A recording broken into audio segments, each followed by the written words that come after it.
TruthSeekah and/or its affiliates are not responsible for any strange phenomena that may occur during or after listening to this podcast, which may include the following: heightened senses of awareness, psychic abilities, UFO sightings, alien contact, time loss, out-of-body experiences, ringing in the ears, ESP, lucid dreaming, increased synchronicities, astral projection, telepathy, stronger intuition, levitation, miraculous healings, and/or remote viewing.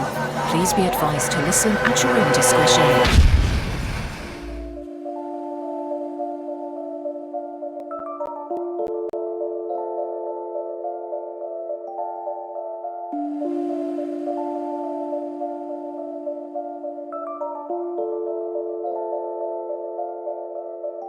Won't you come and take me away? I just wanna be with you. Won't you come and take me away?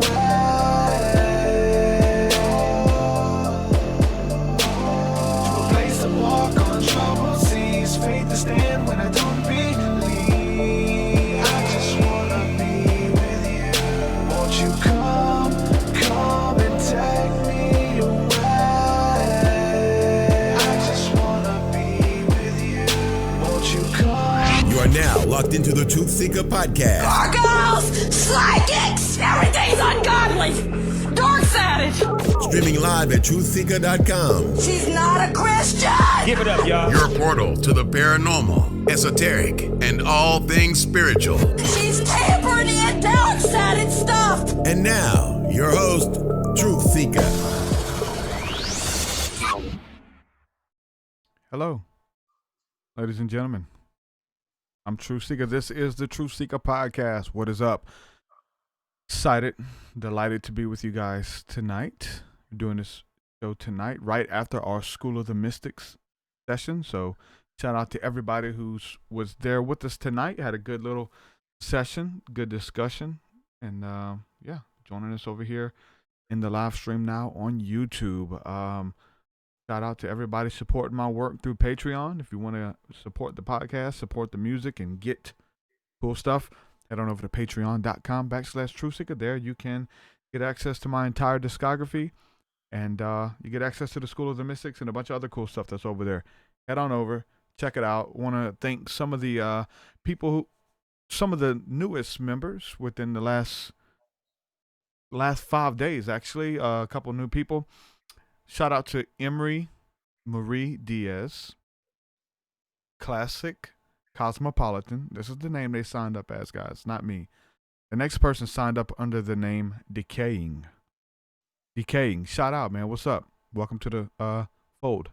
And my good friend, Cache Milan. Welcome. You've been supporting my work for some time now, man. I remember ever since I first started doing this esoteric spiritual hip hop under LCOB several years back, literally several years back, 2011, 2012, you purchased Awaken the Fire, man. You've been rocking with me ever since. So shout out to you for finally coming on and supporting my work through Patreon, man. Head on over there. You get access to a bunch of cool stuff and my full discography. It's well worth it. Head on over there. It'll change your life, really. With that being said, I'm going to welcome in my guest for the evening and publicly say welcome to the show, Danny Guerrero. And thank you publicly for supporting my work. You've been a patron for several months now, man, believing in my work and what I'm doing here on the podcast and my music. So thank you, man. From the bottom of my heart, it really means a lot. Thank you for believing in my vision, man. Likewise, bro. First and foremost, I just want to thank you, bro, because last year I was really depressed. And I was still in church and stuff, but once I got out of that, I was still lost, bro. And then once we're gonna get into it, but my grandma passed away, and I was really depressed, bro. I started drinking like every day. Yeah. I don't know and I don't know why, bro. It's just I've never really experienced something like that. So when I started hearing you, bro, you helped me break a lot of those chains, bro. Like for real, and through God, though, just a lot of revelations, bro, that like I've gotten just because of listening to your podcast. So first and foremost, I want to thank you, bro, honestly, because you've helped a lot, bro. And despite what all the hatred and you've gotten throughout the years, I mean, I've seen it, bro. It's petty. It's petty because I don't think they know who you really are, bro. Even those people who think they know who you are, they don't. I'll say this: they've since, I don't know if you've been paying attention. I'm not going to say their names, but some of the people that you have seen have since, within the last week, as I spoke, they have come back and apologized. Within the last week, I knew it was going to happen. Up, you know, praying for them. You know what I'm saying, and everything. So there's no ill will. But I remember that first time I talked to you on the phone, man. I remember that first phone call. I remember I was pacing out in the backyard, man. I was out in the backyard talking with you. We talked for a good while, man, just encouraging you where you were. And like you said, you were still in church and stuff and just transitioning a little bit. So I remember that first phone call, man. And stories like this is why I do what I do. And all the, you know, doesn't matter what type of hatred or what type of negativity comes my way. You, and there's so many people out there like you, bro, who have questions that no one wants to entertain or answer, or if you're different, you're ostracized and laughed at and mocked in those little religious systems, dude. And I got a problem with that, man. I really do. So because I've been through it. So my heart goes out to people who are having spiritual awakenings and have nobody to talk to. So we're here for each other, man. It's cool that you support my show. It's cool that you support my work. And it's cool because I have a pool of people to bring on and interview. Like I've interviewed a lot of people who are patrons who support the work, and people who are joined in the School of the Mystics with us, because they're all really cool people. Like they all have a story. Like if you're listening, most people who listen to this show, it's deeper than entertainment. It's not just like to pass the time. Like it's something deep down within you that resonates with you. So and we're going to get into your story tonight. I mean, I can just go down the list, man. Adam Starseed, Chris Bars, Christy Lee. And I'm going to mess up if I don't name people now. Help me out here. Joshua Fluman, Joshua, what's his name? The guy who makes the wood and stuff. Davis. Joshua Davis. And I could probably keep going. There's a bunch of people. I know I can keep going who support the work and I've had on here as guests and stuff, man, because all have something to contribute, something beautiful to add that will help people, right? Everybody has a story. Everybody's needed. Everybody has a place. So with that being said, bro, the feeling is mutual. Thank you for the support, man, and I'll support you. I really do. Let's get started, bro. Let's hear your story.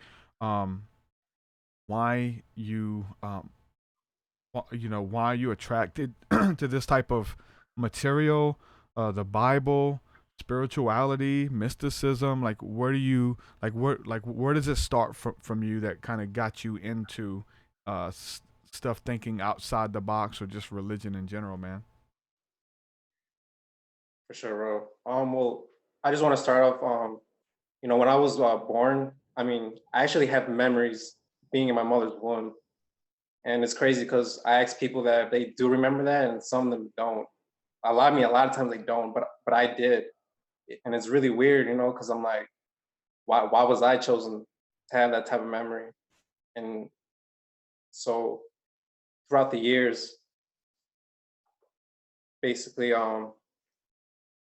as I was growing up, I was introduced to the spiritual realm at a really early age. I was like 4 or 5 years old. Really similar story to you, bro. Like I woke up in the middle of the night and I couldn't move, and you can see like a spirit in the room. And it's so weird because how do you explain that? Like you're 4 or 5 years old, and I couldn't even sleep by myself till I was 9 or 10 years old, bro. Like that's how serious it was. Yeah. It was so serious. And my parents didn't really understand though at first, they're like, yo, why can't you sleep by yourself? It's just like, yo, I can't. And I would explain it to them. But sometimes I feel like they just wouldn't understand. Maybe it was just like, oh, he's just had a little nightmare or something. But nah. Well, let me ask you this about that though. Was your parents into drug use or witchcraft? No, nothing? no. Wow. Yeah. No, my parents are Christians, bro. Like they were evangelicals. Like I said, at first they were skeptical. Not skeptical, but they were just like, oh, maybe he's just it's just like a normal nightmare or something. He's just Mm-hmm. having nightmares. But it wasn't like that, bro, because like, you know, nightmares is like you're in a dream, but this is different. Like you're awake, but you can't move. And the thing is, you're consciously awake and notice it.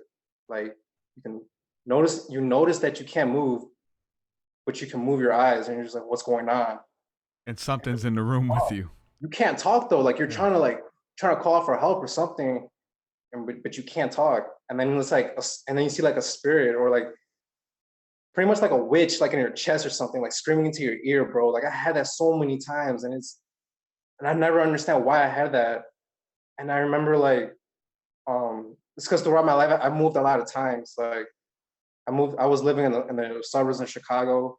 Then I moved out to the East Coast. Then I moved back to the Midwest. And when I was living in Chicago, I started telling my grandma about this. And what she started doing, because my parents, my family and I, we were actually living in my grandparents' basement at first because they had an apartment. So I was on the second floor, but I was sleeping on the second floor with my grandparents. Like they had an extra room for me. And I would tell my grandma about these experiences I would have with my grandma. Like, why do I have this? See, with her though, like she started like, you know what? Like I'm gonna start like writing these Bible verses, and what she would do is just like make like a poster, like a bunch of like little posters, and just like write Bible verses and post it on my room.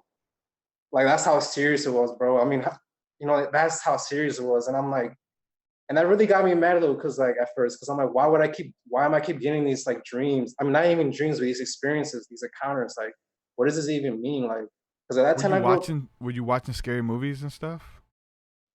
a little bit, bro. Like, I mean, Nothing I crazy, did grow up watching movies, but like, I don't know, bro. I have no idea. It's just, I was just so confused. And even though I was going to church and everything, like I had an idea who Christ was and what he was about. Like, I don't know. It was just really weird. And then it really got to a point, like, I don't know how to explain, bro, but I basically got mad because I kept getting those encounters. Because to me, it was like, okay, God, if you're real, then why are you letting me get scared? You know, like, why am I like? It was just confusing, bro. That's why I believe like spiritual warfare, like 100%. Because like you said, they're like strongholds in your mind. They're trying to mess with you. So I don't know. I don't know how to explain, bro. I kind of grew up kind of angry in a way. I got along with everybody, you know, like I wasn't a weird person. Like I didn't have any friends or anything. I did have friends, but I was a bit angry though in a way, because I don't know how to explain, bro. It's just, I'm starting to feel like, man, and we talked about this today on the podcast. I don't know if you heard it, but I'm starting to feel like people who have had those encounters when they're children, when you're a little kid, an innocent child, and you have those night terrors or those beings coming into your room, almost feel like you're marked from birth to do great bro. things on the earth, and the enemy is trying to scare you, is trying to stop what God has for your life. And I think because the majority of the people I've talked to, my friends that I know, are people who have big callings on their life, and they all have had weird childhood paranormal encounters when they were toddlers, even, you know? Yeah, bro. It's crazy because one of my cousins in Mexico, I remember we were talking, and one thing I always noticed growing up is like she would never sleep by herself, and she was way older than me, bro. She's like in her 30s now, but like she's like 30 years old, I believe. But it's just crazy because like we would talk about this, and like I would ask her like, what would you feel? And she would tell me, and I'm like, that's the same thing I had. Yeah. And it's just crazy because I'm like, no wonder why, like I've never seen you sleep by yourself. Like she always had to sleep like in my aunt's room, you know? Like, and I was like, what's up with that? You know, and like I'm not trying to put her business out like that, but it just helps you realize like, yo, this is not a game. Like, because if you look at scientists, they'll be like, oh, that's just a sleep paralysis thing. It's like something with your brain or something. I get like that. Yeah. I mean, I get the fact that you wake up, but your body's still asleep, and there's, you know, whether it's DMT released on your brain, you know what I'm saying, and your pineal gland, and you're still kind of sleeping awake. I get that. But where does the demon come into play? Like, why is there always a demon or a little man in the corner? Why can't there be a unicorn in the corner? Why can't there be, you know, a truck in your room? Like, what's the deal? Why is it a little man on your chest and a old lady and these archetypes that have been going on for, man, thousands of years. It goes back, man. There's reports of this stuff. You know what I'm saying? So that's the thing. Something's definitely going on there, man. I've had those encounters too. I think like one of the most scariest one though is when I was sleeping next to my little sister, because I have two sisters. The other one's like, she's like the second oldest. But like I remember I was sleeping next to her, and I remember like in the middle of the night I woke up and I couldn't move, bro. But like I was facing the opposite direction, but like it's crazy because I could still see like, and it was weird, like at the back of my head, like You what was knew right it was next looking to me. at you.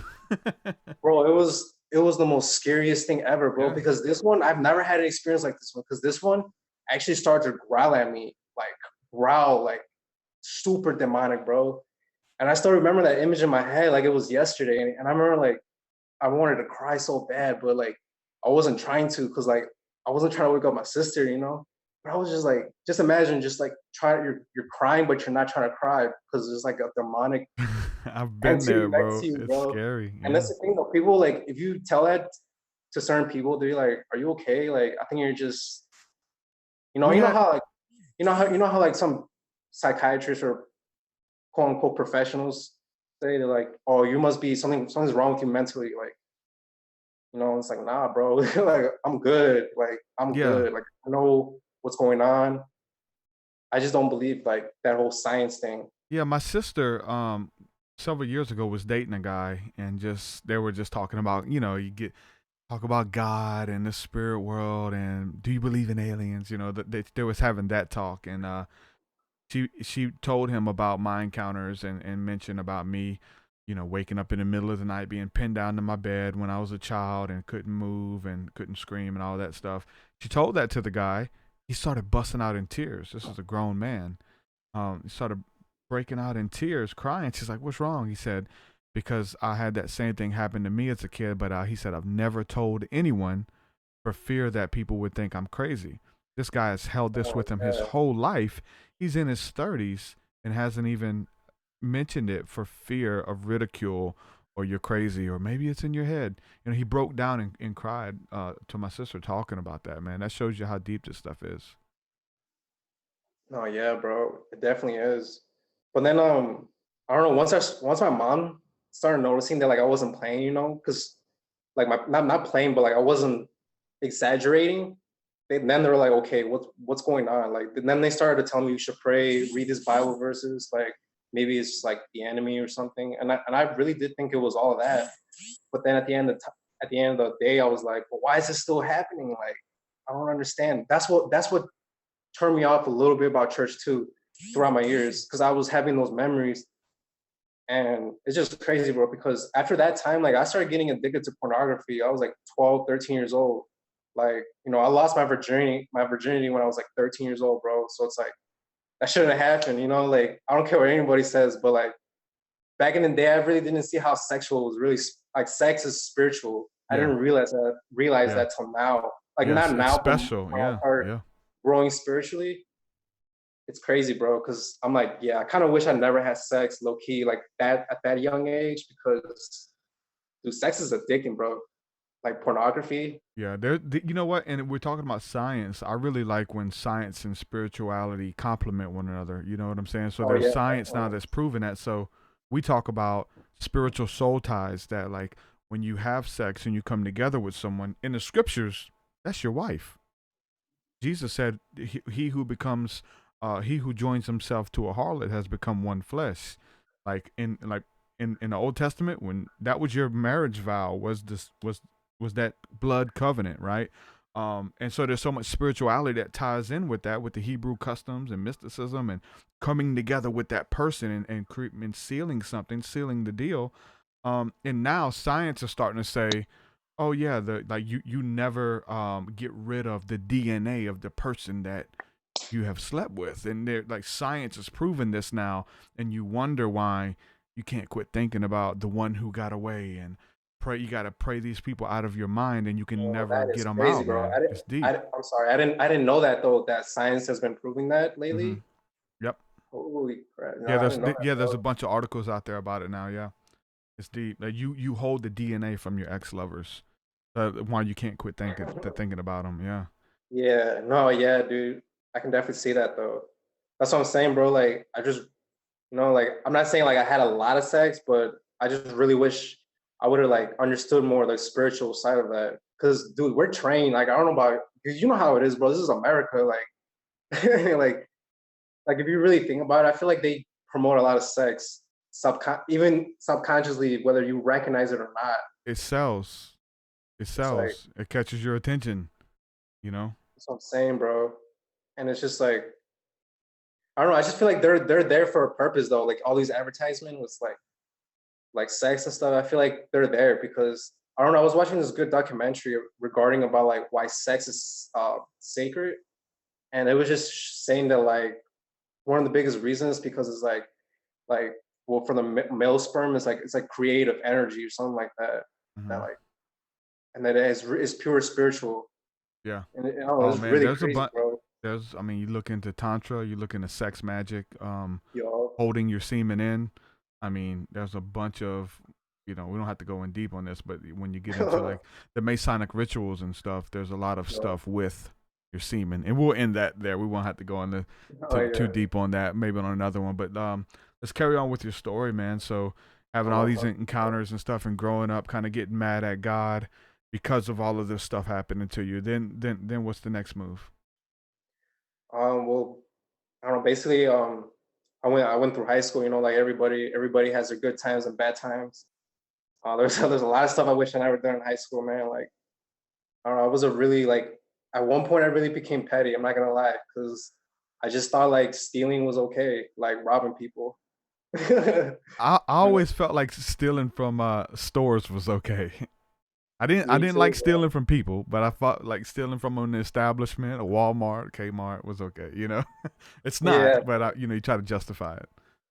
exactly, bro. And like I stole from my family, bro, and it's so petty because like I wish I never done that, bro. Like that's petty. Like why would I'd never do that to my parents ever again. Like that's my parents. Like Yeah.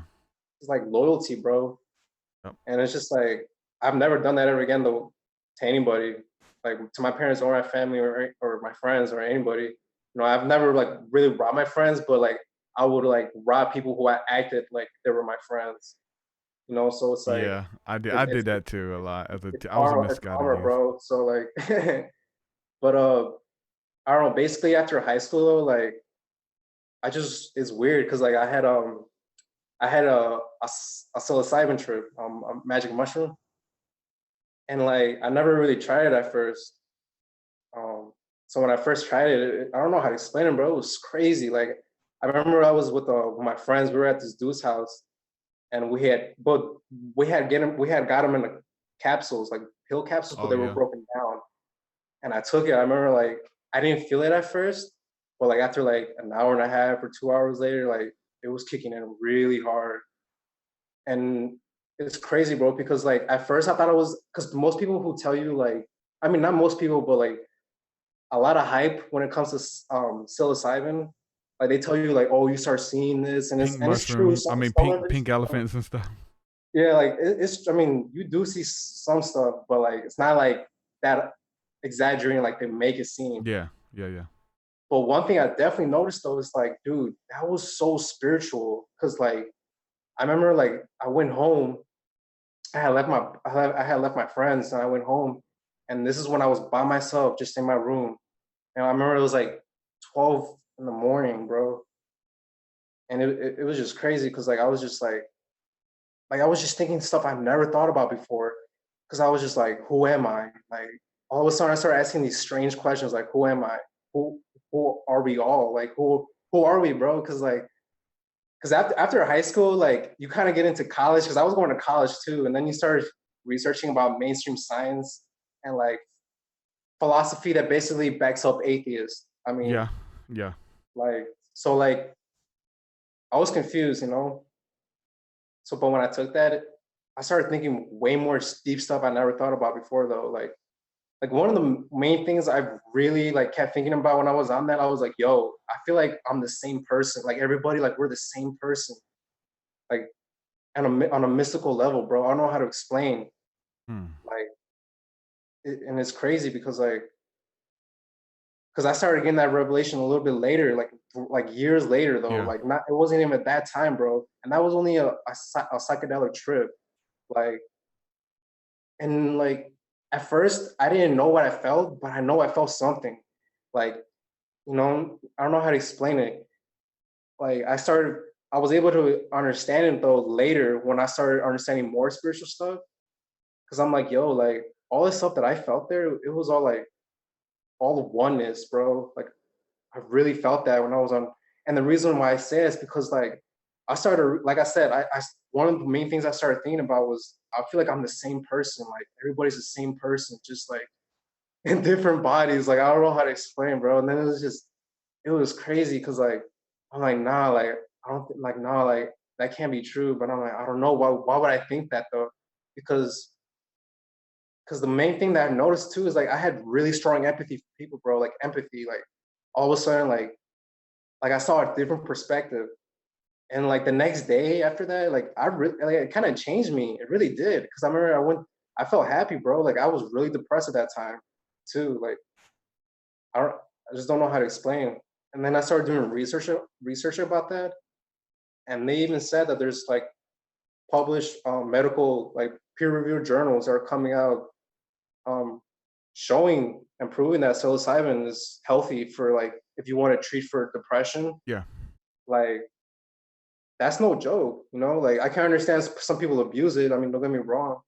No, I'm not saying I'm not encouraging that, but I definitely do believe it's like medicine, bro. Yeah, like definitely is a medicine. way Yeah. better medicine than what we're actually told compared to like pharmaceutical like drugs and stuff like that. It's just Yep.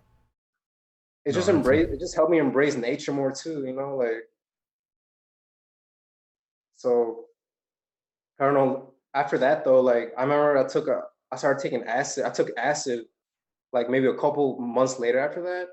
But with that, that was so different because I became like I became depressed again, like all of a sudden. But that's because like the people like when I took it, I was around with a couple of my friends and people that I used to be friends with, and it was crazy because like we were all thinking similar stuff, like literally the same thing, like, and it's just like, yo, like that's insane, bro. Like how like everybody takes one substance and everybody's thinking the same thing.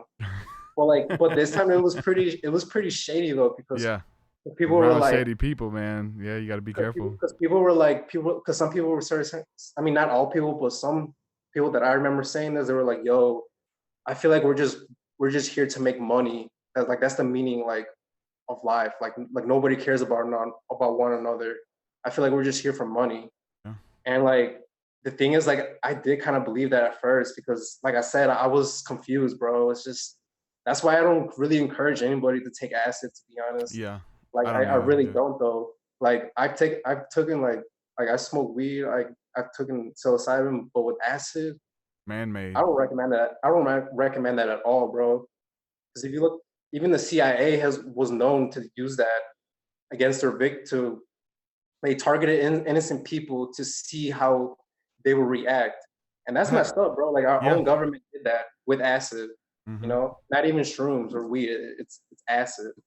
So that's why I'm pretty skeptical too about acid. You know, like if you do some research about this, like there is some good side to it, I guess. But then again, not all of it. You know, like definitely not all of it. Yeah, I stay away from anything synthetic, and then they argue that it's not synthetic, it's natural, blah blah blah blah. But man, if you can't go out there in nature and pick it up and consume it, and I would say you're getting in the pharmakia when you have to blend things up and make it a certain type of way and add this and take that away, and you know what I'm saying. It gets in the pharmakia, I think. But if you can just go out there, walk into a pasture and pick up a mushroom and then talk to God, like there's a big difference there. And it helps you. It cures depression and, you know, all kinds of stuff, man. It's insane. The stuff that psilocybin has been proven to do. Yeah, one thing too, I want to say, like, I forgot to say this, but one thing I realized too when I was on shrooms, and I heard you say it before too, I think, is that like you kind of realize at that moment, in a way, like that you're eternal, that you're always gonna live forever. Like I've gotten that same feeling too. That's why I think I believe like I came down from my depression too, because I started getting that revelation in a way, like, yo, everything's gonna be okay. Like, this is not the end. Like, life is not the end. Yeah. Like, you know what I'm saying? Yeah, it's you know, they've given it to cancer patients who you know, were near death, and they've overcome their fear of dying, and that's one thing that it's been proven to do. Help people overcome the fear of dying. Yo. No, yeah, I've seen that evidence too, bro. But basically, you know, after that bad acid trip, like, I literally, this time I've literally like left God though. Like, I don't know how to explain. Like, I think I went like a year, maybe 2 years, like atheist. Like, I was just an atheist, bro. I didn't believe in anything. And I straight up felt like Christians were arrogant as fuck. I'm sorry for the language, but that's what I really thought. Cause I'm like, yo, like y'all just think y'all the high rollers, you know, like, you know, once you get like, I don't know how to explain, bro, but it's just crazy. Cause then later on, I don't know, but basically I just got really, I'm not gonna lie, I got brainwashed. And I say that because, like, I mean, it's programming. Like, when it comes to mainstream science, and, you know, like, when it comes to like evolution and stuff, like, I don't believe in that. Like, I think there's a lot of contradictions to that. But that's just my opinion, you know. Science, I mean, if you look at like on a non-biased view, if you look at the evidence from both sides, I feel like divine intelligence just makes more sense compared to evolution, like nature. Like, we were just, you know, random chemicals made from the, you know, from the what's it called, survival of the fittest, when it comes to like Darwinism and stuff. Like, I feel like that's just to brainwash you, survival of the fittest. Like, I don't know about that. Because it's been proven, like, just historically, like governments have used that to like gain control over people because they believe in social Darwinism. And I believe, like, I believe Darwinism does brainwash people just in general, like, in a way, you know. Not all people, but a lot of people that I've met that believe in that, they're just, not all people, like I said, but the ones that I have met, they just don't believe in God, bro, like at all. And I'm like, I gotta respect their opinion, you know. I understand. I mean, because of the hypocrisy too of the Christian, not even Christians too, but like Muslims and Jews, like, too. But I don't know, bro. It's like, I feel like there's a lot of hype in that and mainstream science. And I'm not talking about like if the earth is round or flat. That's not what I'm talking about. I'm just talking about like evolution, you know, and all this is like that we came from monkeys. Cause I'm like, I think there's a lot of contradiction in that. Like, if we really came from monkeys. But like I said, like, I've really gotten into science though. Like, I was watching a lot of Carl Sagan stuff, Neil deGrasse Tyson, Yeah. you know, those type of guys. Like, I was impressed. But then, like, I was working at a warehouse this one time. I mean, I was working at this warehouse during this period, and this one day I went into work, and it's crazy because, like, I was hanging with this coworker, this guy who used to work there, but he had gotten laid off or fired, like, maybe like a couple weeks before that day. Since he wasn't working anymore, like, you know, like, I would chill with him outside of work. Like, I would go to his house and stuff, and we would just chill and stuff. But it's so weird because, like, when I would chill with him, like, something deep down inside me was like, yo, watch out for this dude. Like, but see, something deep down inside me was telling me that, bro. And I'm like, why though, you know? Like, this guy's like, I mean, he looks like a friend, you know, was like a coworker. We've been chilling like for this past summer, you know, like, we've been kicking it and chilling. And then I remember, like I said, once he got laid off and stuff, I went into work one day, and I was talking to I was talking to a coworker, and I remember when I like he mentioned something, and I don't remember exactly what it was, but I had to do something with, like, it was just synchronicity, bro. So, like, later on, I remember, like, I was texting the coworker that I was telling you about that had left that job. I remember he was texting, we were texting, and the reason why I remember what the message was about is because I was trying to buy some weed off him, like, but I was trying to pick up, like, you know, some good amount at that time. But, like, I remember when I was texting him, like, I got that same feeling like I had with him when I was at his house. That same feeling deep down inside, like, But this time, like I heard it more clearly, like in my head, bro. It was like, don't do it. Like, don't do it straight up. Don't do it. Like, and it was so weird, bro, because like it feels like God was talking to me that day. Like I know he was, bro. Like, you know how it is, you know, like on the mystic mind, like I know God was talking to me that day, Yeah. bro.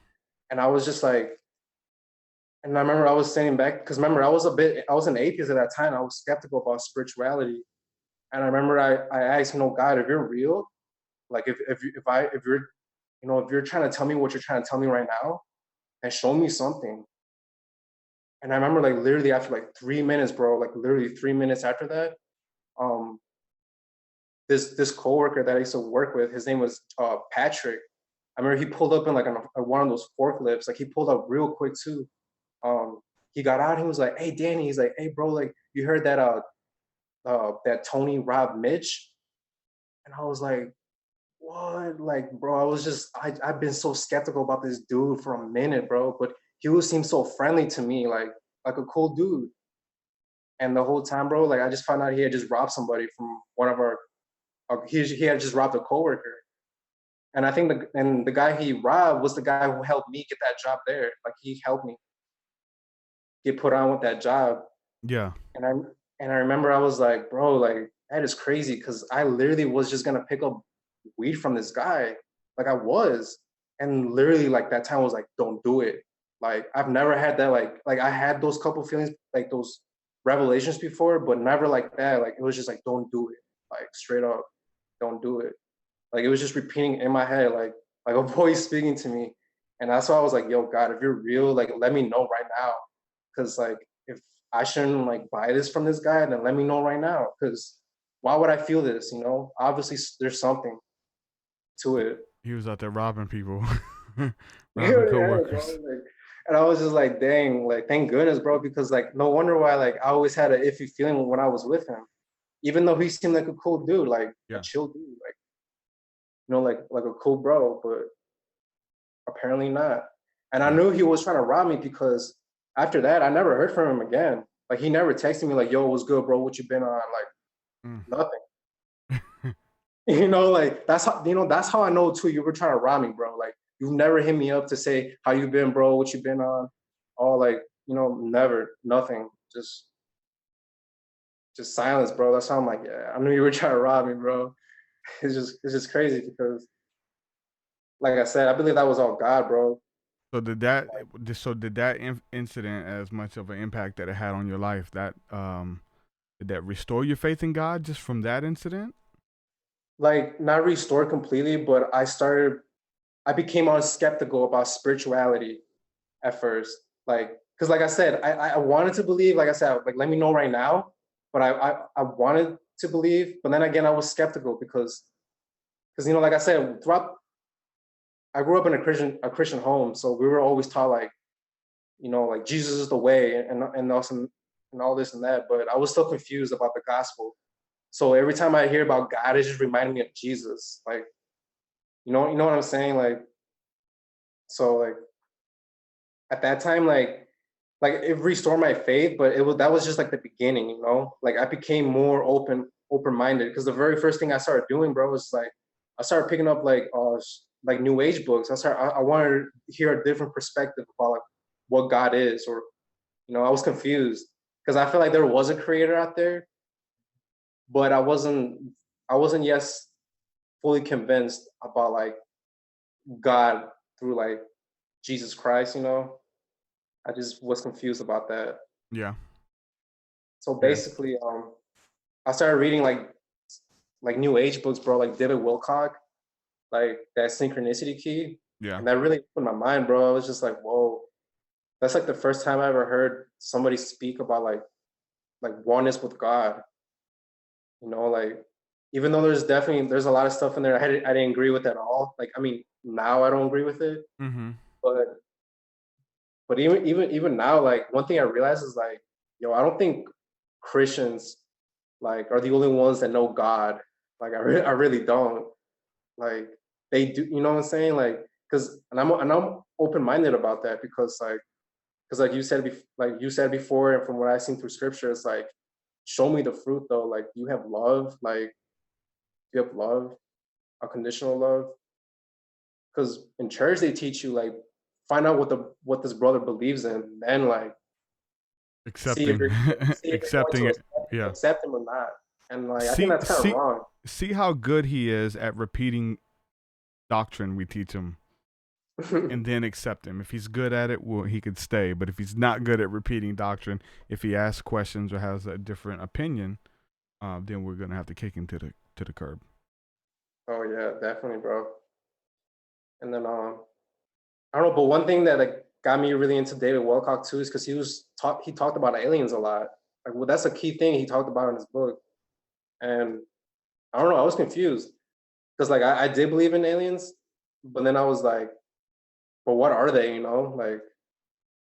So I started researching into that, and one thing I just definitely did not agree to. Like I agreed at first because David Wilcock said that like basically like Christ was just a made up story, or like they just like he just said other stuff like that I completely disagree with.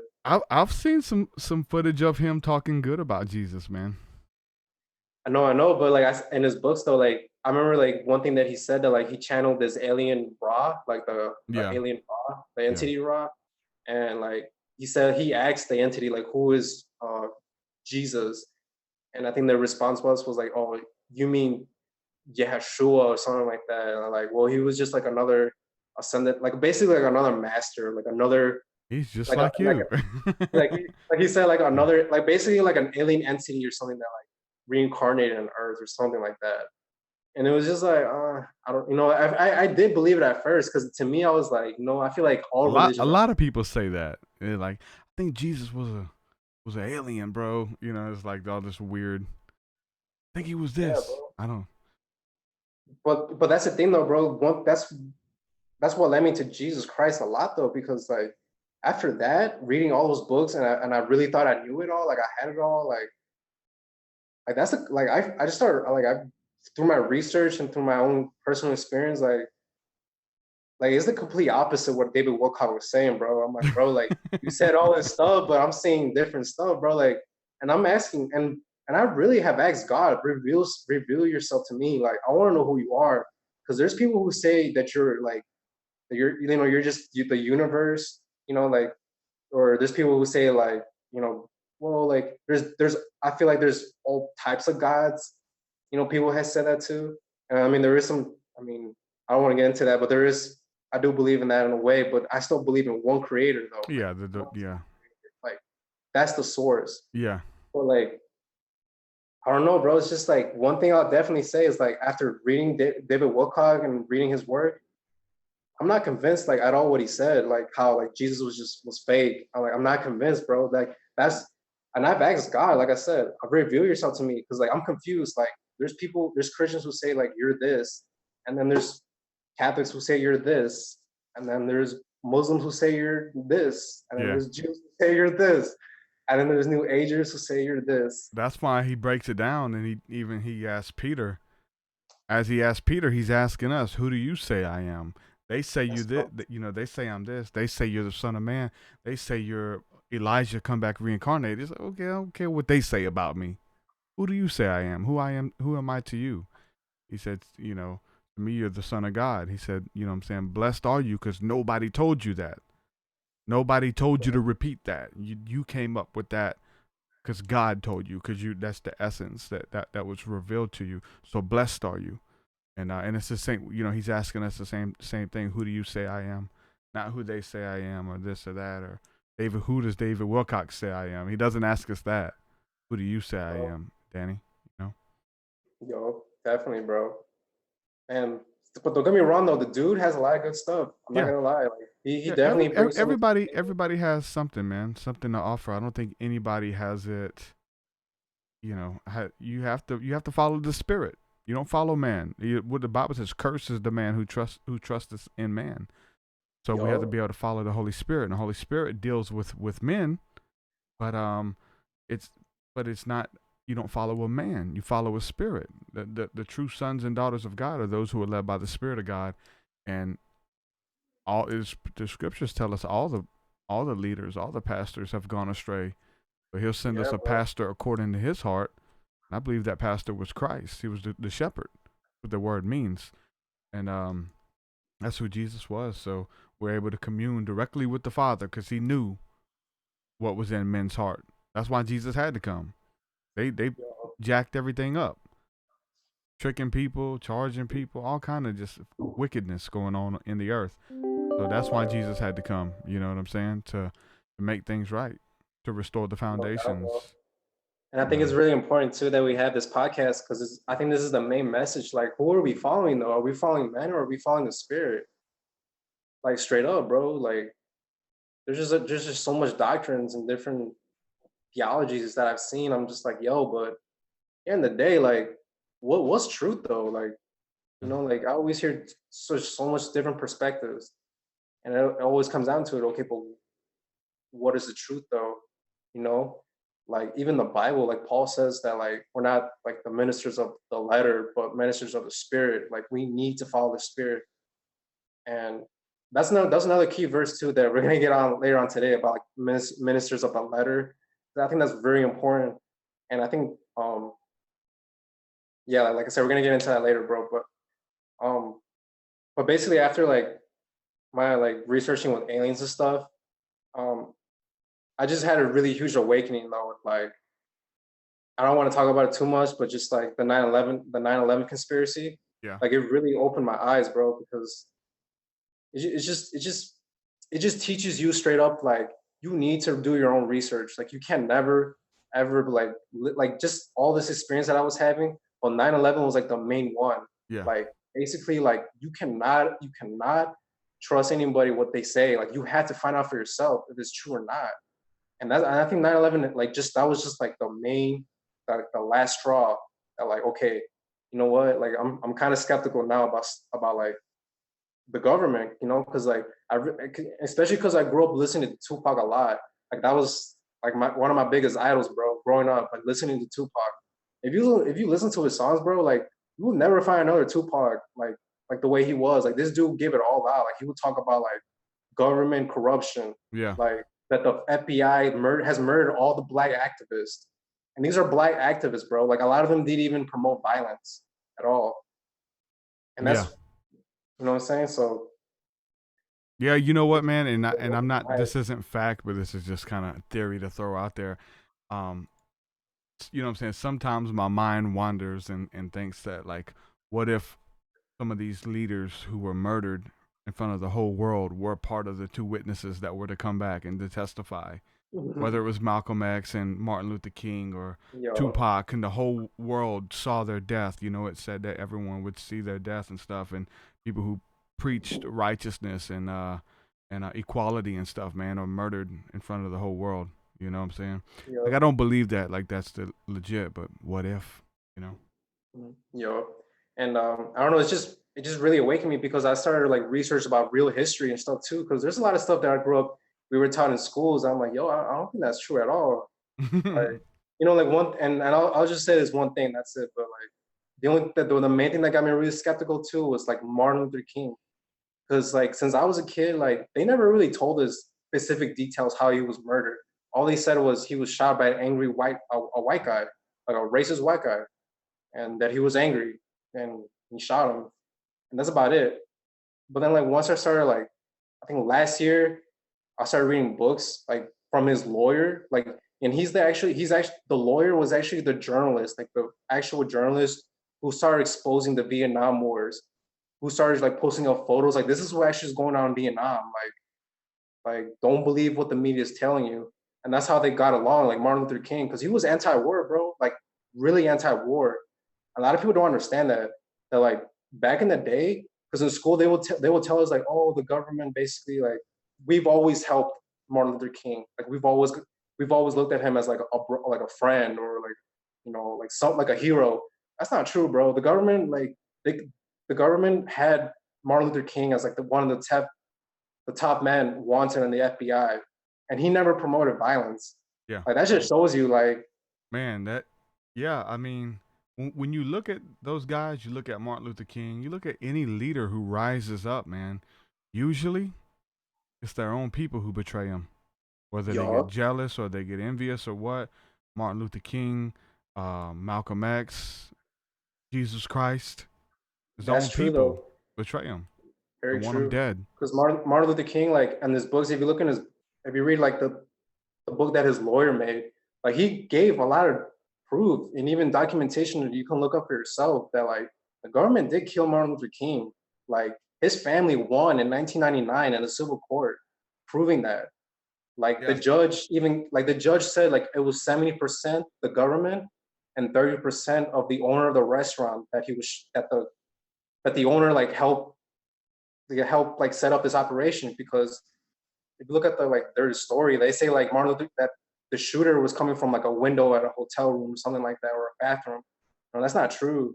It's like it's not true at all. Like, and I think like people should be skeptical because it's like really like Martin Luther King, like he never promoted violence, bro. Like, he never did. Like there's just a lot of hatred because like documentation from CIA calling him a threat and a communist because he was against the Vietnam War. Yeah. Like that's petty, bro. That is super petty. Like the way that like J. Edgar Hoover, like the director of the FBI at that time, like the way they did him bogus, like not just him but all other black activists, and it just shows you like I said, like you can't trust like what the mainstream story is all the time. You know, just can't trust it. No, I'm with you on that. That was a big thing for me, man.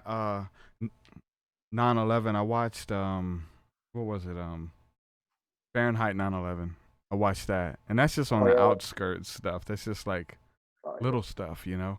But What was his name again? The guy who made it? Michael Moore, Yeah, that's his his name. works. I liked Yeah. his early stuff, man.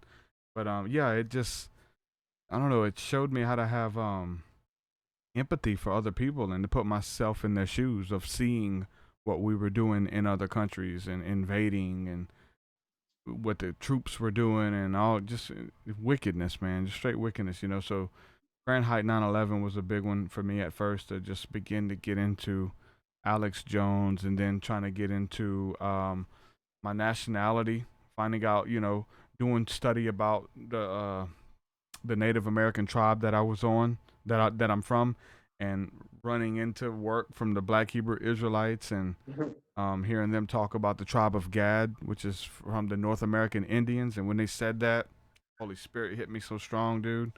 And well, because I was doing so much research about it as well, and I ran into them talking about that, and I was like, I was in. I was in, and I got involved with those guys and studying nationality and No, all that very stuff. important. The tribes of Israel, you know, all that kind of stuff. Yeah, I think like Immortal Technique put it like really well, dude. He said the government likes to play down historical facts, and that's true, dude. They do. Like they like to downplay. They attack like, oh, it never really happened, but like, come on, bro. Like, and that's I always say this though: the truth will always prevail. You know, Yeah. like doesn't matter whether you like it or not. Like Mm-hmm. it's just like that, bro. I think it will. But yeah, though. But after 9/11, though, it really was like a awakening for me though about just the world. Um, and then like probably after that is when like I started gaining my belief in Christ again, just because of like being in prayer and asking Him like, God, please, like I want to know who you are, like. And I remember like just sitting there, bro, and like just crying, bro, because like I felt that before. Like how everybody says like when you get like the Holy Spirit and the Spirit hits you and you start crying, like I've gotten that, bro, and that's why I believe it 100%. Like you know, I don't know everything, but I definitely believe in that. Like, and after asking God, like God, reveal yourself to me, because I don't know who you are, man. There's so many people, so many different ideas, and then the more I started trusting in that, like and then then it got to a point where like I started going back to church again, and then ended up getting baptized in 2016. And it was a special moment, and it was so weird, bro, because we were just talking about like sleep paralysis. Because after I got baptized, I remember like the very next day, bro, I had that experience again, and I've never had that after like so many years. Like after so many. I think that's my story too, bro. I think the exact same thing happened to me. like the exact same thing. Like after so many years, I'm not experiencing that, and all of a sudden I got hit again. But this time after I just got baptized, that's insane. Because now you think about like, yo, this spiritual warfare is real. Oh yeah. Like holy crap, bro. Because now it's like, okay, it's on now. Like, like it's on. Holy crap. Because like you just never really get that. You really don't get that type of stuff. Like after you get baptized, now all of a sudden, like, whoa, we're back to the same scenario again. Yeah. Like, it's so weird. But now after like when I was in church though, like I don't know how to explain it, bro, but like when I was in church, like I liked the people that I was with around, like some of the church members, they were really like they were friendly, but there was just the only person that like I had a problem with a little bit was just like the pastor there. I But like the even people, but I didn't like the pastor. just me and him, like we got along really well. Like I'm not gonna lie, that dude's a really good brother, but just bro, it's just some of his preaching. It's just like, bro, like you can't say that, bro. And I know it wasn't just me because after I left that church, and basically like short story, like he kicked me under the bus because I disagree with him about weed. Like I just told him like I don't believe it's a sin. I believe I definitely believe it's a sin if you put that before God. No, that's no brainer.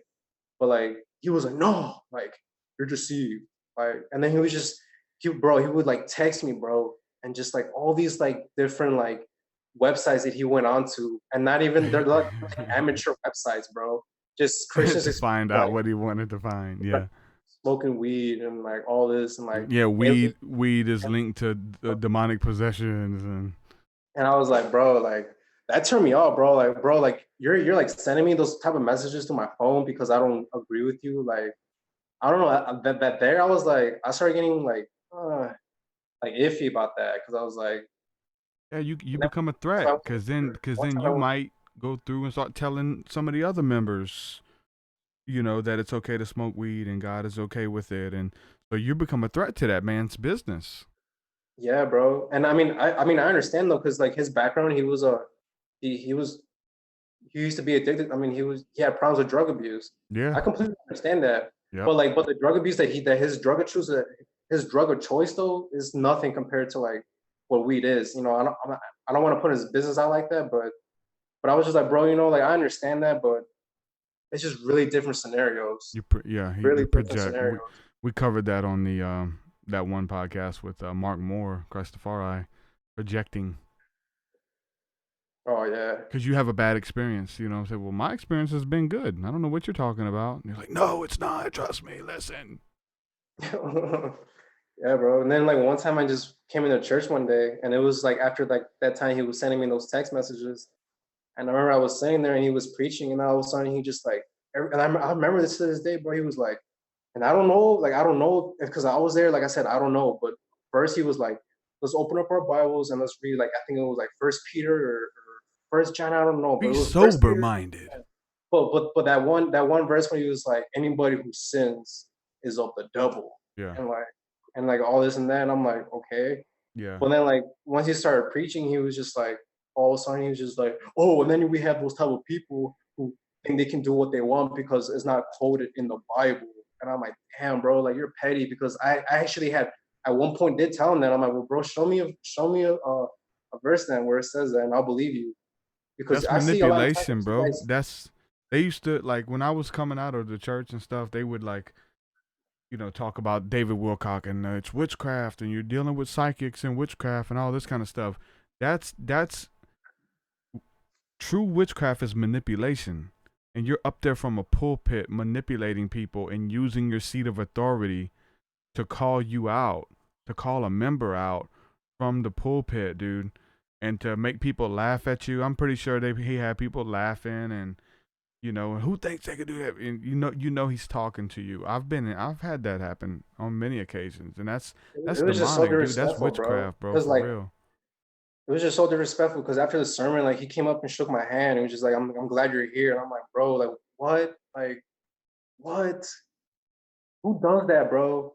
Who does that? That's dirty, so petty. And then like after that day, bro, like they good businessmen, bro. They know how to run a business. They got to get you out of there. I was like, bro, I'm out of there. Like I didn't come back the next day. He would text me like, yo, bro, like, are you okay? Like, why aren't you answering my calls? I'm like, bro, like, do I need to explain myself to you? Like, you know what you did. Like, you know, and I didn't want to answer him back. But at that time, though, I still see God and prayed, like, God, am I deceived? Or like, is he right? Because I mean, let's just be honest. Yeah. The Bible says like the devil will play mind tricks with you. Yeah. So I'm like, God, am I deceived? I Yeah. really pray that. Because I'm like, God, like, if I'm It's a deceived, good then prayer. I'll go back. But if I'm not going back. And I really prayed for a sign, and I did get my sign, bro, because a week later, this other member from church, this girl that I met there, she was in the choir, and she had her fiance there too. She has a fiance. Well, I think they're married now, but she has a kid too with him, and they would go to the church. You know, they were really cool people, nice, loving people. And she texted me, bro, like after like a week, maybe 2 weeks after I stopped going to that church. She wanted to ask why I left the church. And I told her, I'm like, well, I don't want to get into too much detail, but it's because like I just do not agree with everything that pastor says. It's just I don't agree with it at all. And it's just like there's a lot of times I stand there and I'm like, bro, like, what are you saying? And the thing is, like, after I said that, she was like, you know what? I've gotten the same thing too, though. Trust me, you're not the only one. And I'm like, what? Like, but you're not even like, you don't even smoke weed. Like, you're in the choir. And like, she didn't want to go in specific detail, but she said straight up that like, no, she's gotten that too. Like, like she's been in the sermon and she's hearing him preach and she's like, and she gets mad because she's like, why are you preaching that? Yeah, my old pastor would do that, and then he would do Facebook posts too. This joker would go on Facebook after you tell him something. He'll go on Facebook and make a big long post about it, or he'll start talking. He would like speak on things from the pulpit to sway the members. See thing his way. Some of y'all don't think it should be done like that, and it would just get into so much craziness, man, Yeah, of like bro. politics and trying to sway people, you know. Because man, I've seen that a lot. It's not fun at all. I know, bro. And then I basically got my revelation though because I ended up finding out later that she left the church, like the girl in the choir. She left the church with her family, and they started singing in a new church. And she never wanted to explain why, but I knew why. Like it's obvious. It's just like because not because he's like against weed. It's not that, but it's just like some of his preaching is like, bro, like all I hear is condemnation. Yeah. Like that's all I hear is condemnation. Like you don't do this, this was gonna happen. Like other churches, like you know, and there was some truth that he was saying, but at the end of the day, I'm like, bro, like I don't, you know, like we can't automatically assume that like that they're gonna go to hell for sure. Like you know, like I got really skeptical about that because I'm like, if that's the reason why you believe in God, then because of you're fear to go to hell. I started getting skeptical about that for myself because I mean I did believe it that at one point. I'm like, damn, like, do I love Jesus because he's Lord, or do I love him because he's gonna Kill me. bro? He's gonna have me burn forever in a lake of fire. Yeah. You know, like where's the love in that? Like Mhm. where's I mean, I just really you know it wasn't until like later, bro. Like I started listening to you, like because after I left the church, like around that time, I started listening to you more, and I'm not gonna lie, bro. At first, I was like skeptical about you because I was like, man, what is this dude talking about, bro? But then once I started listening to your podcast more, and I started noticing your personality and that same vibe that I got from the spirit. I'm like, you know what? You know what? I'm gonna try something different this time because the church always teaches to like look at what they believe first, and what they're promoting or whatever, and then like and then for yourself, judge for yourself if whether or not you're gonna accept him or not, you know, as a brother. Yeah. But like, I don't know, I got out of that. I was like, nah, you know what? Nah. You know what? The church did me bogus. Like I think there's a lot of hypocrisy that the church doesn't want to talk about. I think everybody knows it too. Not everybody, but a lot of people do. Yeah. I think but a lot of people just don't want to speak up about it. But nah, bro, it's just I started listening to your podcast, and then I remember the first episode, bro. It was Busy Bone from Bone Thugs. The And I crazy was like, first episode. And then I remember listening. I was listening to it. And I was like, damn. I'm like, Said, man, and you know what? You know what I'm saying? In the galaxy bump, it's gonna be a galaxy bump. I remember he was. I remember at one point he was like, yeah, that's why the Earth is 4.5 billion years old. And I was like, this dude. It's so funny. And no, yeah, bro. But so I don't know. Once I started listening to your podcast, though, I was like, you know what? I'm gonna start listening to this dude because I started seeing you interviewing like Dr. Michael Heiser, and I'm like, dang, I know, I've read some of his work before, so like, I don't know, I was curious, so I started listening to your podcast more, and I'm like, you know what, take that bias stuff away, you know, like throw that out, like, because I feel like that never goes anywhere, like, seek with an open mind.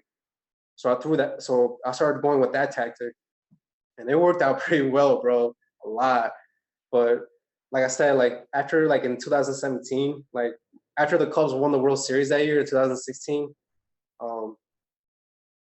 like I remember on Christmas Day, bro, like no, on Christmas Eve, like I was with my cousin and he told me, he was like, yo, did you know that that grandma like has only like a couple months left? And I was like, what? Like, bro, like, because my grandma has had liver cancer for the past 4 or 5 years at that time. And I knew things were like getting really serious, but I didn't know it was that serious, like that soon. So like I remember when he told me that, bro, like my heart just like sank, bro. I was like brokenhearted. I was like, whoa, what? Because like I've experienced losing like friends that I've known, but never like my grandma, like somebody like I've known since I was a baby. Like, you know, it's my grandma. It's crazy, bro. And I don't know. That's just like 2017 came, and she ended up dying on my cousin's birthday. Um, and I don't know. It was just really depressing, bro. Because before those days, the couple of days before she passed, I had went to go see her out in Chicago because I live in the suburbs right now, outside of Chicago. So I went to the city to go see her, and I just didn't like what I saw, bro. Like just her like in pain and like groaning, like that depressed me, bro. Like I don't know how Yeah. it just traumatized me because I've never really seen that from like a loved one. That really traumatized me. And like I remember like after that, I don't know, it just became I like fell into a deep depression, bro. Started drinking again, and then I remember I gained a lot of weight too, bro. Like I think I must have gained like maybe 25, 30 pounds, bro. I'm not gonna lie. And then like I don't know, like what really did it though was like what really like was I started getting into like deeper mysteries in the Bible, bro. Was like was that time you had what's his name? Ron Godawa? No, Dan. Dan. Dan Okay. Kaminsky. Yeah, yeah. Yeah, him. I remember when you had him on, I was listening to what he was saying. I'm like, bro, everything that he was saying, I'm like, I felt that before. I just never had anybody, I've never seen Vocalize it. anybody put into words like that. Yeah. And especially coming from a Christian perspective, Yeah. I never heard of that, bro. You know, because I've heard it from like New Age, some New Yeah. Agers, and other Yeah. stuff, but from a Christian perspective, like I'm like, yo, like, you know what? Like, I don't know. From that day though, I remember that. Like, I was listening to that episode in my car. I was just like, bro, like, I feel like God is talking to me. Like I'm about to get revealed something really soon, but I need to embrace it. And once I embrace it, I need to apply it to what that mystery is. Yeah. And then like, bro, like, and then like, so after listening to that podcast, I started praying again and like fasting, and I was being pretty genuine about it too. Like I really started fasting just to ask God, like, I want to know, like, because I know there's more stuff in the Bible. There has to be more. I don't think we're being told like the truth in church, because it was just I was being really skeptical, bro. You know, like how can it be that like I said, like there's just so many denominations, bro, so many doctrines. Mm-hmm. There has to be one single truth that like Christ really came to teach, and what makes more sense compared to all of those doctrines.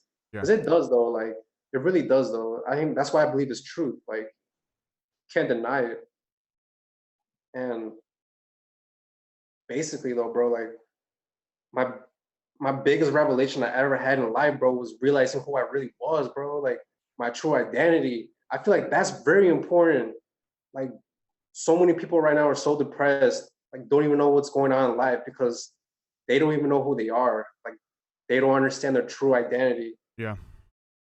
Yeah. And when I like started realizing who I really was, that was so deep, bro. And it just changed my perspective in life, like totally. Because it was like, because it was like something that I've always knew since I was a kid too. Because remember I told you, like, when my psychedelic trips too, like I started like thinking the same thing, like, yo, I feel like I'm the same person, like, as everyone else. And That on a oneness, mystical yeah. level, bro, on a straight mystical level. And how can you explain that? And then later on, like what, like 4 or 5 years later, you get that revelation. That's crazy, bro. Yeah. That's super crazy.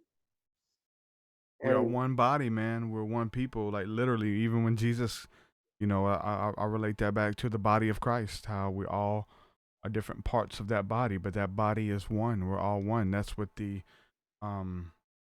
flower of life symbol that I wear on my necklace. You know what I'm saying? All of these circles that are touching and connected together all make up of one living organism. They're all, I am you, you are me. Everyone is an expression of yourself, you know?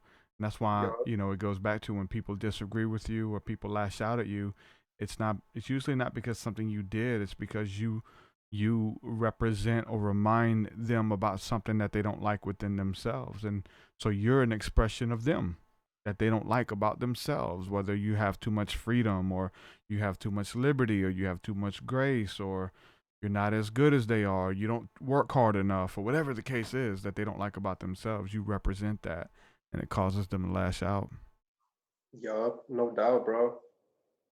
But I think it's very important though that, like, because what really motivated me, bro, was also like you telling. I remember like when you were interviewing Dan, you told him straight up, like, yo, there's nobody talking about this, and like in the church, like in a Christian Yeah. circle. And I'm like, yo, straight up, like I've heard about oneness with God, being one with the Creator, but I've never heard it from like a Christian perspective. Yeah. I'm like, what? Like, I because believe, to yeah, me, I feel I like, believe that's why my show's thriving. I think that's why you're listening to it. If you had 17 different shows to pick from with this content, the stuff you're going through, what you're looking for, what you need, like you would, you might not listen to me, but you're resonating with something because nobody's saying it. You know, that's why people stand out. Like, ain't nobody talking about this. Why is this? You know what I'm saying? And come and talking about this stuff, being open with it, being okay with it from a Christian perspective and with it. I represent Christ, you know what I'm saying? And I'm not ashamed of the gospel. I'm not ashamed of that. And to talk about that as a Christian and be okay with it, you know, and I really do think that that's why many of us are thriving now. And as I'm doing it, more people are going to begin to do it. I understand that, but I definitely have been a forerunner, and I know that's why I stand out.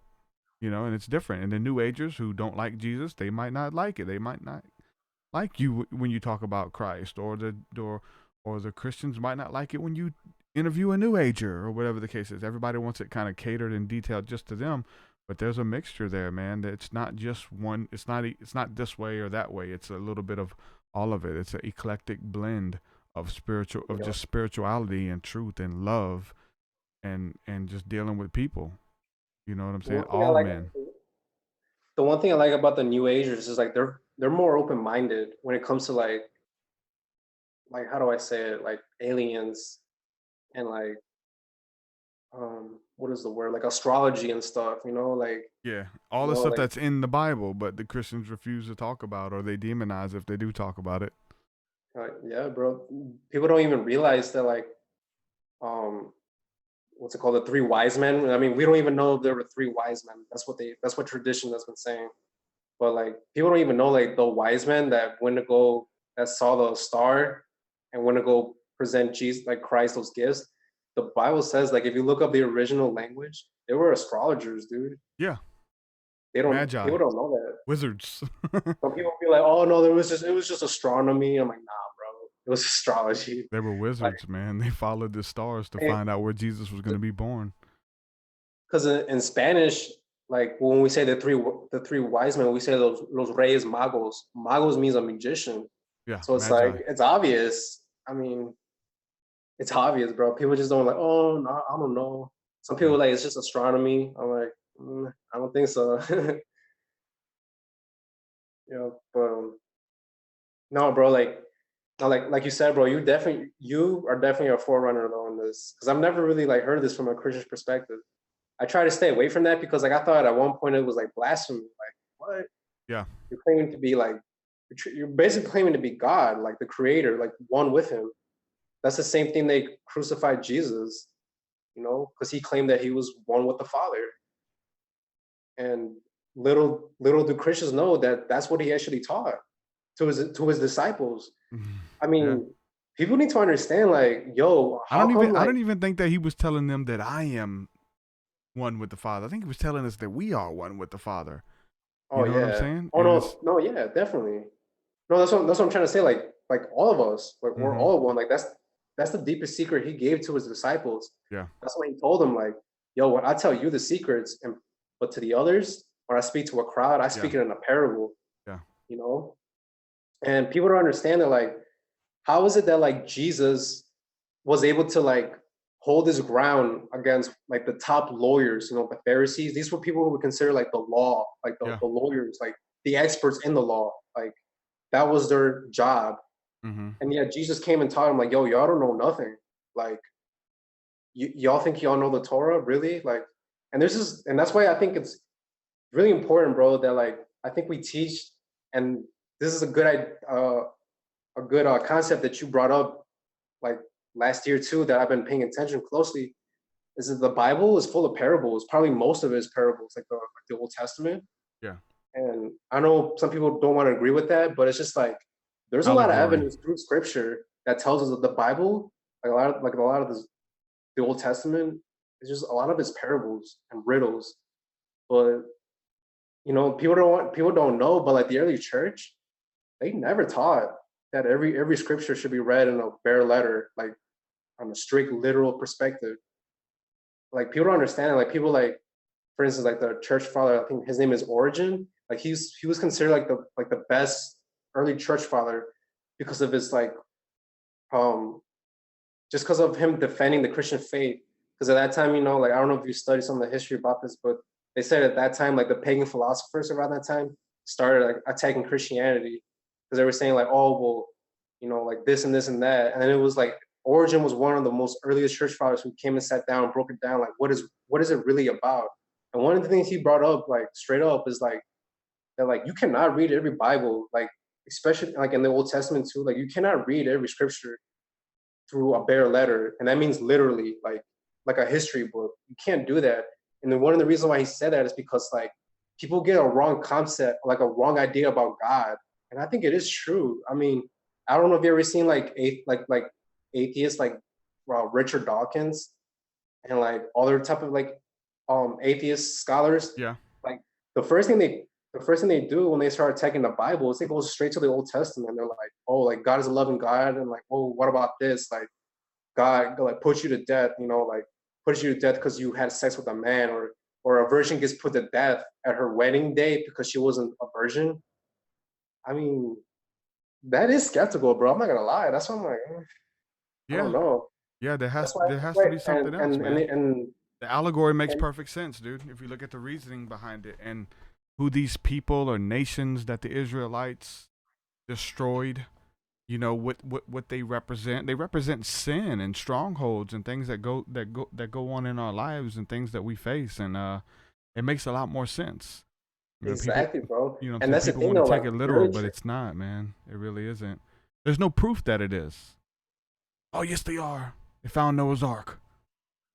They found wood that was burnt up in the mountains. Yeah, exactly. The only way that wood can get there is if there was a flood and the boat was trapped up there from the flood, Then whatever you can just to bite and hope that it's real and hope that I don't believe a lie. There's no power in it, if it didn't exist. The power is in the myth. The power is in the allegory and applying those stories. If you don't apply it, the truth that all the guests that I have on this show, if you don't apply the truth to your life and understand what we're talking about and make it tangible for you, you miss the point. If you're reading the Bible as a history book and you're not applying the principles, you missed the point. You're doing it wrong. Oh yeah, dude, definitely. I mean, I think history has proven that, dude.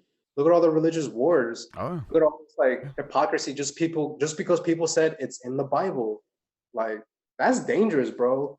And that's why, when I was reading the early church fathers' works, like they straight up said, like, yo, you cannot read that book as a history book at all, like, because it's just so many contradictions to God's loving nature.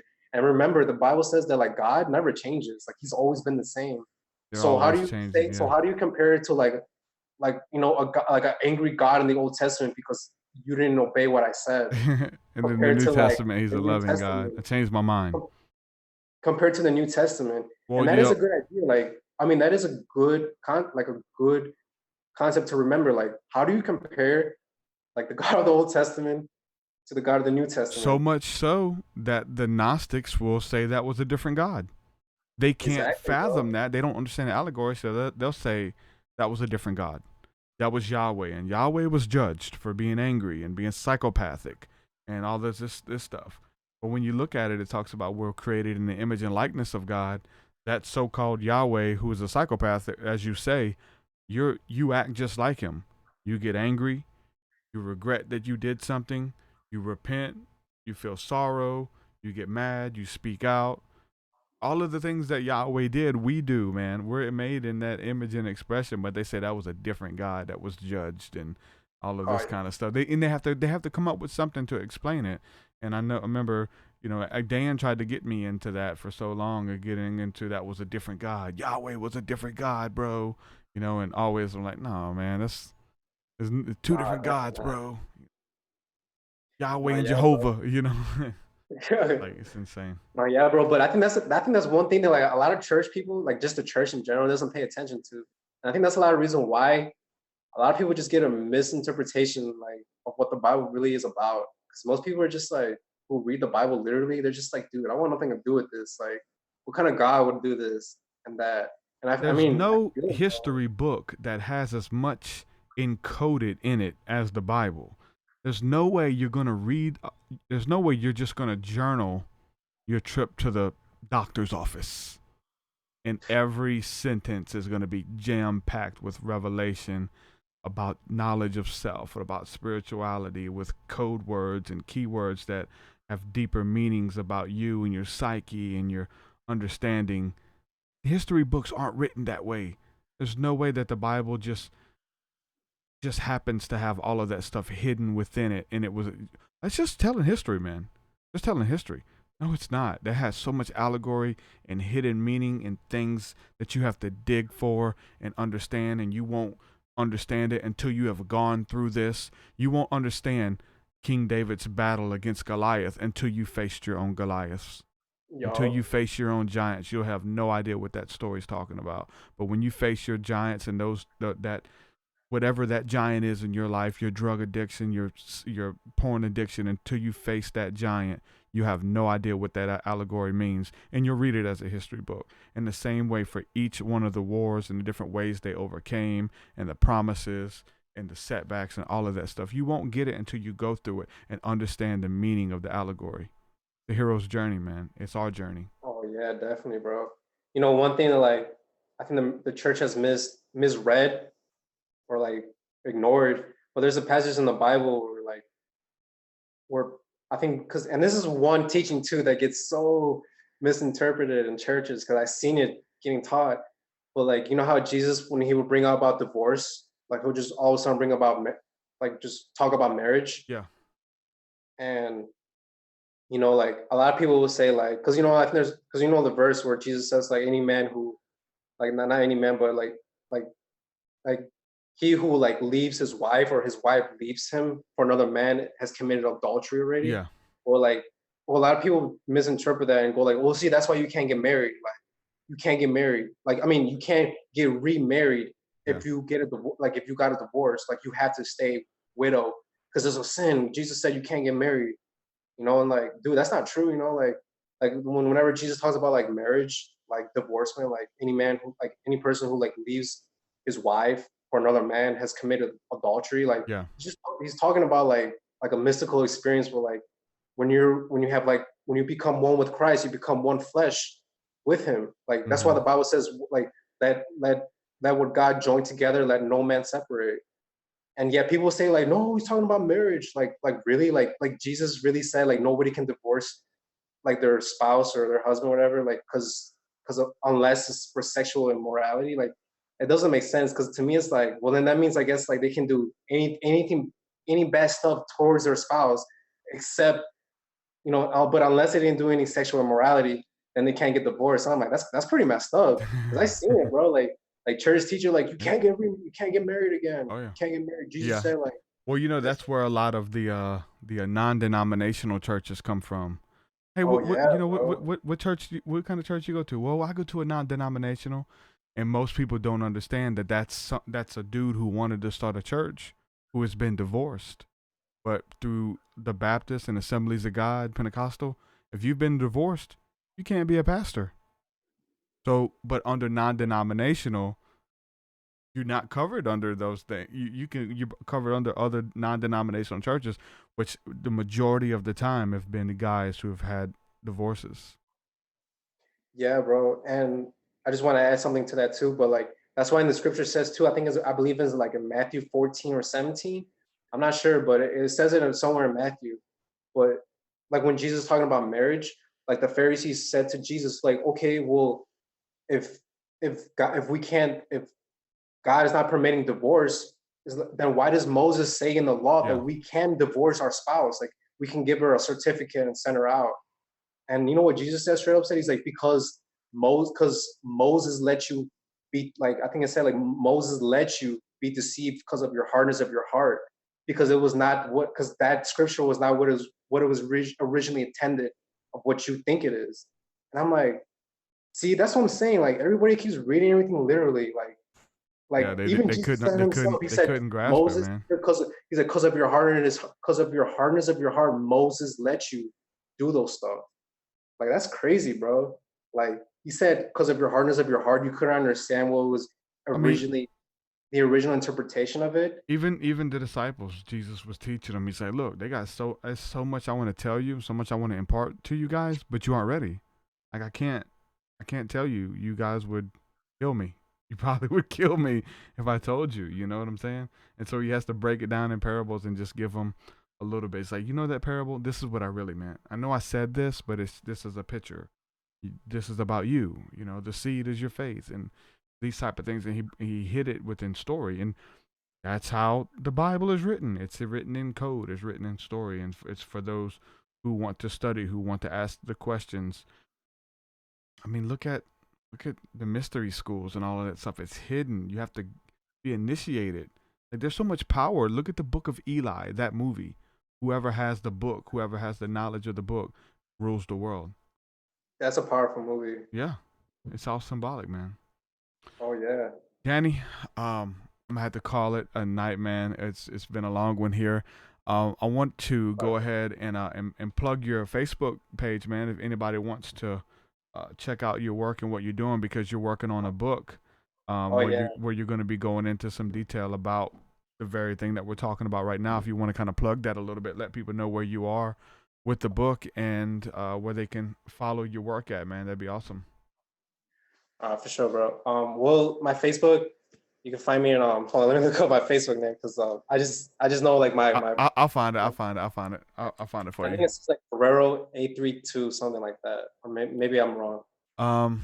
It is Danny.Guerrero.3998.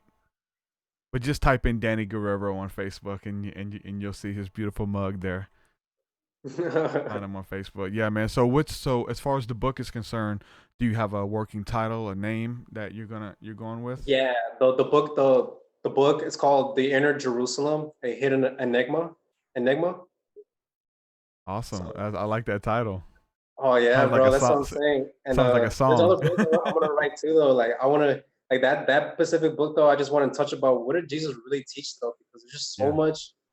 There's so much doctrine. It's just like it's ridiculous. Like I don't think we're being one body. It's like the church should be. Like the whole church. Just so many different perspectives. And I just want to give people who are confused about the gospel too. Just in general, like because I know there's people out there who like, I believe in Jesus, but I don't understand it though a lot. Like, you know, like I don't understand the whole eternal hell, like why. And then some people just get confused, you know. So basically, I'm just writing this book for truth seekers, you know, like you and me, because I mean, anybody who thinks like they're sad, they know what's good already with Christ, like they know everything. They're not gonna pick up that book. That book is intentionally for people who are confused about the gospel, but who want to know more, and who know deep down inside they're not being told everything in church. Just, you know. And then the next book, I'm basically just gonna write another book that I want to plan on working on as soon as I'm done with this one. It just basically goes into details about like how all prophecies came true. And I believe that's really important because like just from what I've seen, bro, like for instance, like what's his name? Brian Godawa? No, yeah. I keep bringing his name up because like those cult leaders, bro. They're like like Jim Jones and like those other like what was those other cult? Like I know there's been other cult. There's been a lot of cult groups, bro, who've like taken advantage of people because of that. Who program people? Oh, we're in the end times now. Like, yeah. Oh yeah. I was a part of the. Dude, it's not healthy, bro. It's just not. I was a part of a cult that did that. Yeah. I want to write this book too, because of that too. You know, because I will see God in prayer, and I'm like, God, why do you want me to write this book too, though? Like, because I do feel like from my perspective, like it's pretty accurate. I mean, you can't deny it. Like if you read from like Josephus, like the historian, like the Jewish historian Josephus, compare his work to what Jesus said and how it's all turned out, like how the Roman army was going to invade Jerusalem, exactly what Jesus said, and how like there's just more details to it too.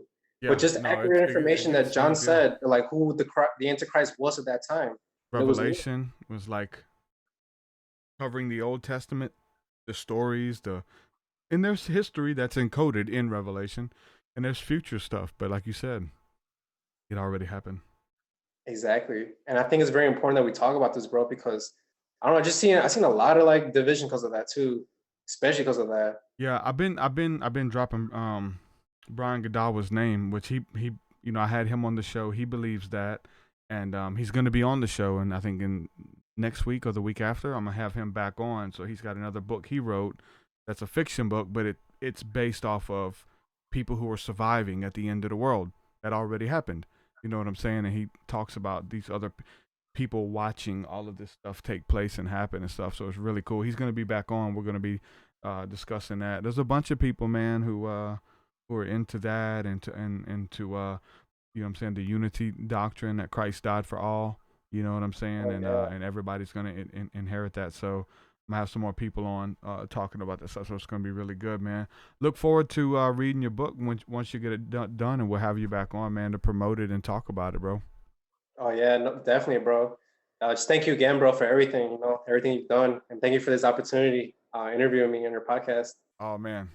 It's a beautiful conversation. That's how this podcast was started, was just having conversations with brothers, man. That people I would hope that people would be privy to listen in on. We'd have awesome conversations and be like, man, I wish we recorded that conversation. We talked for 2-3 hours, dropping jewels and gems and deep revelation and Holy Spirit using you while you're talking. And it's like, it's gone. Like we had that moment, but I wish we could record it and give it to people. So now essentially what we're doing now is just having that conversation, man, with brothers and sisters all over the world. And people are privy to sit in on it, and things move in your spirit. You're like, man, I've been feeling the same way, man. I feel like I'm just like Danny or whatever the case is. You know what I'm saying? So it's good stuff, man. I appreciate you, brother. We'll do it again soon, man. Thank you for everything. Bro.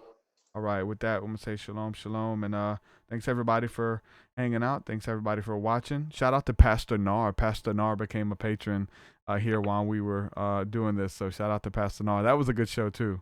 Really liked him. Yeah. So we'll do some more stuff here in the future. With that, we'll say peace and shalom, guys. Thank you guys for all the support. Peace, peace.